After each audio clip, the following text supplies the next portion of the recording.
বাসর ঘরে বউকে বলা আমার প্রথম কথা ছিল, আমার আম্মা আমার জীবনের সব কিছু।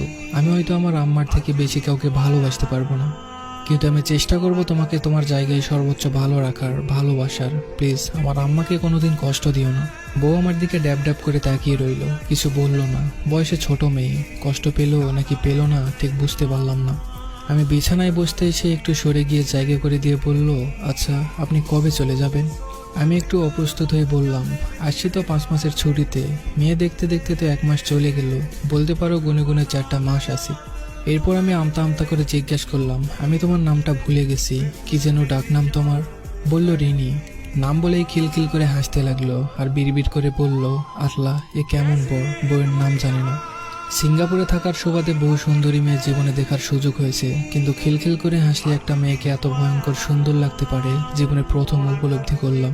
হাসতে হাসতে তার চোখে পানি চলে আসছে, সে খুব সাবধানে পানি মুছে আবার হাসছে, আর আমি প্রথমবারের সবচেয়ে সুন্দরী হাসি মেয়ের প্রেমে পড়ে গেলাম। আমার পুরো জীবন ঋণীময় হয়ে গেল।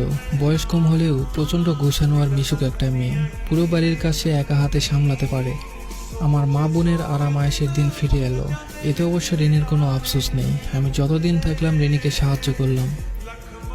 আমার যেদিন ফ্লাইট ছিল তার 3 দিন আগে থেকে ঋণীর চোখ মুখে আধার নেমে আসে। আমি টের পাই, সে বাথরুমে গিয়ে কাঁদে, রান্নাঘরে বারান্দায় আড়ালে গিয়ে কাঁদতে থাকে, আর আমার সামনে স্বাভাবিক হওয়ার ভান করে।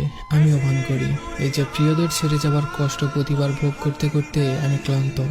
মাত্র ইন্টার পাস করে দেশের বাইরে পাড়ি দিয়েছি জীবিকার তাগিদে। আব্বা মারা যাওয়ার পর ইচ্ছে থাকা সত্ত্বেও আর পড়াশোনা করতে পারিনি। 17টা বছর প্রবাসে জীবন কাটিয়েছি।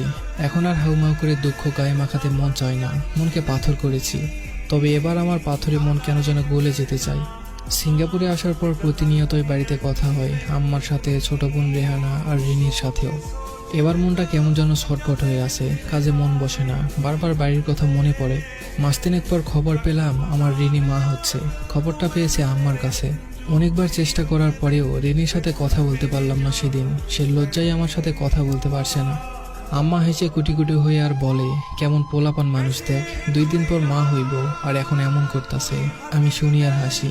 আমার ভেতরে আনন্দরা হই হুল্লোড় করছে। জীবনে আসলে টাকার খুব দরকার। আজকে টাকার টান না থাকলে আমি দৌড়ে দেশে চলে যেতাম। আমার লাজুক বইয়ের লজ্জা ফোনে না ভাঙিয়ে তাকে জড়িয়ে ধরে ভাঙাতাম।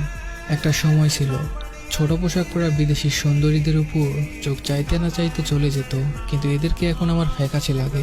আমার নিজের ভিতর আমি অন্য আমিকে আবিষ্কার করতে থাকলাম। প্রায় খাতা কলম নিয়ে হিসাবে বসি। এখন থেকে আরো খরচ কমাতে হবে নিজের। প্রতিদিন অল্প অল্প করে জমাতে থাকলাম। মোটামুটি একটা সেভিং হলেই দেশে গিয়ে অন্তত 1 মাস থেকে আসবো। আমার